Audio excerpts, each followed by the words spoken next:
നമ്മൾ നേരത്തെ പറഞ്ഞുകൊണ്ടിരുന്നത് കാസർഗോഡ് പാലക്കാട് ജില്ലകളിലാണ് ഈ വരൾച്ചയുടെ ഏറ്റവും കാഠിന്യം അവർ അനുഭവിക്കുന്നത്. പാലക്കാട് ജില്ലയിൽ എല്ലാ വർഷവും ഈ സമയത്ത് ഇത്തരത്തിൽ കുടിവെള്ളക്ഷാമം അനുഭവിക്കുന്ന ഒരു ജില്ല കൂടിയാണ്. ഇപ്പോൾ അതിൻ്റെ തീവ്രത കുറെ കൂടി അധികമായി എന്ന് വേണം, കുറേയധികം നേരത്തെ ഈ വരൾച്ച വന്നു എന്ന് വേണം കരുതാൻ. അതിൻ്റെതായ ബുദ്ധിമുട്ടുകൾ ആ ജില്ലയിലുള്ളവർ അനുഭവിക്കുകയും ചെയ്തുകൊണ്ട് പാലക്കാട് ജില്ലയിൽ നിന്ന് റിപ്പോർട്ടാണ് ഇന്ന് നമ്മൾ കാണുന്നത്. അവിടെ എല്ലാ വർഷവും ഈ പുഴയുടെ കൈവഴികളിലൊക്കെ ചെറിയ കുഴിയുണ്ടാക്കി അവിടെ നിന്ന് വെള്ളം ശേഖരിക്കുന്നത് പാലക്കാട് ജില്ലയിലുള്ള ആളുകൾ നേരത്തെ തന്നെ ചെയ്യുന്നുണ്ട്. ഇപ്പോൾ അത് അവർ നേരത്തെ ചെയ്യുന്നുണ്ട്. അത്തരമൊരു സ്ഥലത്ത് നിന്ന് ഞങ്ങളുടെ പ്രതിനിധി സാജ് അജ്മൽ തയ്യാറാക്കിയ റിപ്പോർട്ടാണ് ഇനി. കൊടും വരൾച്ചയുടെ ചില കാഴ്ചകളാണ് നമ്മൾ കാണുന്നത്. അതായത് ഞാനിപ്പോൾ ഉള്ളത് മലമ്പുഴ ഡാമിലേക്ക് എത്തുന്ന ഏറ്റവും പ്രധാനപ്പെട്ട പുഴയാണ് വലിയ പുഴയും അതുപോലെ തന്നെ മയിലാടിപ്പുഴയും. ഈ രണ്ട് പുഴകളും ഒരുമിച്ച് ചേർന്ന് മലമ്പുഴയിലേക്ക് എത്തിച്ചേരുന്ന ഒരു സ്ഥലമാണിത്. പൂർണ്ണമായിട്ടും ചളി നിറഞ്ഞ ഒരു അവസ്ഥയിലാണ്.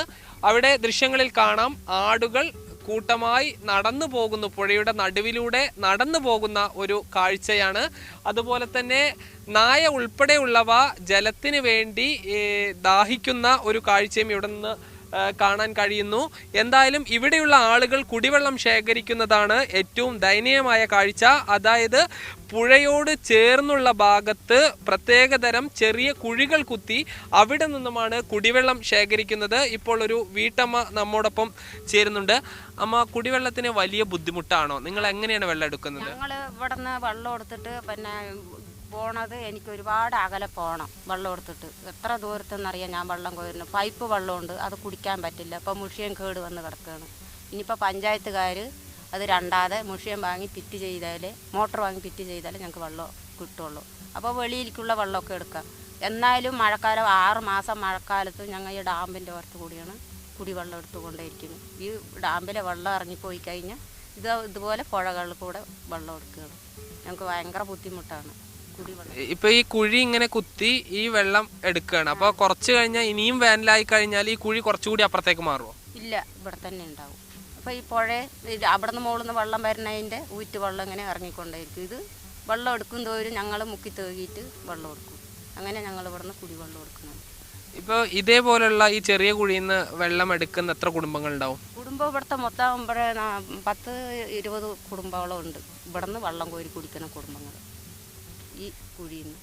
ഈ ഡാമ്പിൻ്റെ ഓരങ്ങനെ കുടിയെടുക്കലും വെള്ളം കുടിക്കലും. ഇപ്പം കണ്ടില്ല അവിടെ വെള്ളമില്ലാണ്ട് ഒരു 10 കുടുംബം ഇങ്ങനെ കാണും.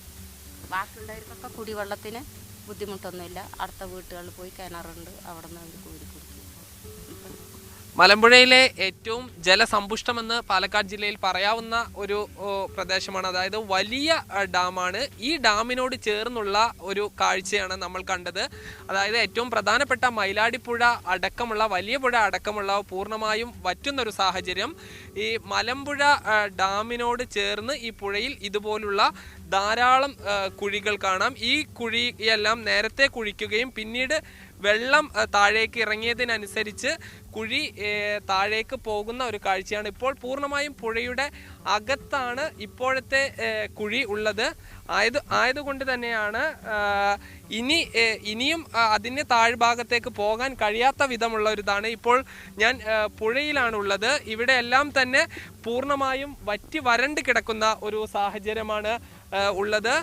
ഇത് നേരത്തെ, അതായത് ഈ കഴിഞ്ഞ വർഷങ്ങളിലെല്ലാം തന്നെ കുഴിച്ചെടുത്ത ഒരു കുഴിയാണ്. ഇതേപോലെ വലിയ കുഴികൾ ഉണ്ടാക്കി ഇവിടെ നിന്നും വെള്ളം ശേഖരിക്കുകയും വീടുകളിലേക്ക് കൊണ്ടുപോവുകയും ചെയ്യുകയായിരുന്നു. മലമ്പുഴയുടെ വിവിധ ഭാഗങ്ങളിൽ സമാനമായ കാഴ്ചയാണ്. അതായത് മലമ്പുഴയിലേക്ക് എത്തുന്ന മിക്ക പുഴകളും തോടുകളും, അതായത് 26 ജലാശയങ്ങളിൽ നിന്നുമാണ് മലമ്പുഴ ഡാമിലേക്ക് വെള്ളം എത്തുന്നത്. ഇവയിൽ ഏറെക്കുറെ പൂർണ്ണമായും വറ്റിയവയുണ്ട്. ചെറിയ നീരുറവൊപ്പം നമ്മൾ നേരത്തെ കണ്ട ആ കാഴ്ചയുള്ളവുമുണ്ട്. ഇപ്പോൾ എന്തായാലും നമ്മോടൊപ്പം പരിസ്ഥിതി പ്രവർത്തകനായ അക്ബർ അലി ചേരുന്നുണ്ട്. ഇപ്പോൾ മലമ്പുഴയിലേക്കുള്ള മിക്ക ജലാശയങ്ങളും വറ്റിക്കഴിഞ്ഞിരിക്കുകയാണ്. മലമ്പുഴയ്ക്കുള്ള പ്രധാനപ്പെട്ട ഒരു പുഴയുടെ തീരത്താണ് നമ്മൾ നിൽക്കുന്നത്. ഇതിപ്പോൾ ഈ സമയത്ത് തന്നെ കണ്ടില്ലേ, വെള്ളം തീരെ മോശമായിട്ട്, വെള്ളം ഇല്ല, വറ്റി വരേണ്ട ഒരു അവസ്ഥയാണ്. ഇത് പാലക്കാട് ജില്ലയെ പാലക്കാട് മുനിസിപ്പാലിറ്റിയും അതുപോലുള്ള പരിസര പ്രദേശത്തുള്ള പഞ്ചായത്തുകൾ, വിവിധ 2 ലക്ഷത്തോളം ആളുകൾ ഉപയോഗിക്കുന്നൊരു ഡാം കൂടിയാണ്. ഇപ്പം തന്നെ ഈ അവസ്ഥയാണെങ്കിൽ ഈ മാസം നമുക്ക് കഴിയുന്നതോടുകൂടി കുടിവെള്ളത്തിന് പോലും ടൗണിലും സാധാരണ ജീവിതങ്ങൾ മുട്ടുന്നൊരവസ്ഥയും, അതുപോലെ ഹോട്ടലുകളിലെ വെള്ളം സപ്ലൈ ചെയ്യുന്ന ഇവിടെ നിന്നാണ്. പുതിയ പദ്ധതികളൊക്കെ ഇവിടെ നിന്നാണ് സ്റ്റാർട്ട് ചെയ്യുന്നത്. ഇപ്പോൾ ഈ അവസ്ഥയാണെങ്കിൽ ഈ മാസം കഴിയുന്നതോടുകൂടി കുടിവെള്ളത്തിനുള്ള ഭയങ്കര ദാരിദ്ര്യം അനുഭവിക്കുന്നൊരവസ്ഥയാണ് ഇപ്പോൾ നമ്മൾ കണ്ടുകൊണ്ടിരിക്കുന്നത്. എന്തായാലും 7 പഞ്ചായത്തുകൾ, പാലക്കാട് മുനിസിപ്പാലിറ്റി, ഇവ പൂർണ്ണമായും മലമ്പുഴ വെള്ളത്തെ ആശ്രയിച്ചുകൊണ്ടാണ് ജീവിക്കുന്നത്. മലമ്പുഴയിലേക്കുള്ള പ്രധാന പുഴകളെല്ലാം, ഒന്നാംപുഴ, മയിലാടിപ്പുഴ തുടങ്ങിയവെല്ലാം തന്നെ ഏറെക്കുറെ പൂർണ്ണമായും വറ്റിക്കഴിഞ്ഞിരിക്കുന്നു. അതുപോലെ പല തോടുകളും പൂർണ്ണമായും തന്നെ വറ്റി, അതായത് അതൊരു തോടാണെന്ന് തിരിച്ചറിയാൻ പറ്റാത്ത വിധം വറ്റിയിരിക്കുന്നു. എന്തായാലും ഒരു വേനൽ മഴ ശക്തമായി ലഭിച്ചില്ലെങ്കിൽ വലിയ തോതിലുള്ള ഒരു കുടിവെള്ള പ്രതിസന്ധിയായിരിക്കും ഉണ്ടാവുക. ഇത് മലമ്പുഴയിലെ മാത്രം ഒരു കാഴ്ചയല്ല, പാലക്കാട് ജില്ലയുടെ വിവിധ ഭാഗങ്ങളിൽ ഒരു സമാനമായ സാഹചര്യം തന്നെയാണുള്ളത്. ഈ മുൻകരുതൽ എന്ന നിലയിൽ മറ്റും വെള്ളത്തിക്കാനുള്ള ഒരു സംവിധാനം.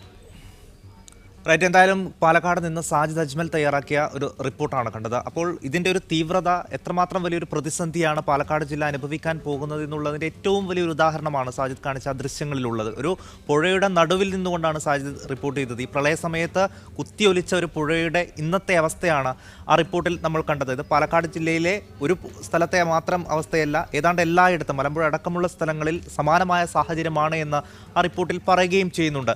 നിലവിൽ പുറത്തു വരുന്ന വിവരപ്രകാരം ഇതിനേക്കാൾ രൂക്ഷമായ രീതിയിലേക്ക് ഈ വരൾച്ച പോവുകയും പ്രതിസന്ധി ഇതിനേക്കാൾ കൂടുകയും ചെയ്യും. എല്ലാ വർഷവും പാലക്കാട് ജില്ലയിലെ കുടിവെള്ളക്ഷാമം കേരളം ചർച്ച ചെയ്യുകയും പരിഹാരം ഉണ്ടാക്കണമെന്ന് ആവശ്യപ്പെടുകയും ഒക്കെയുണ്ട്. ഇത്തവണ വേനൽ മഴ ലഭിച്ചില്ല എങ്കിൽ ഒരുപക്ഷെ വലിയൊരു പ്രതിസന്ധിയിലേക്ക് ആ ജില്ല പോകും. ആ ജില്ല മാത്രമല്ല, കാസർഗോഡ് അടക്കമുള്ള ജില്ലകളിലും സമാനമായ പ്രതിസന്ധി ഉണ്ടാകും.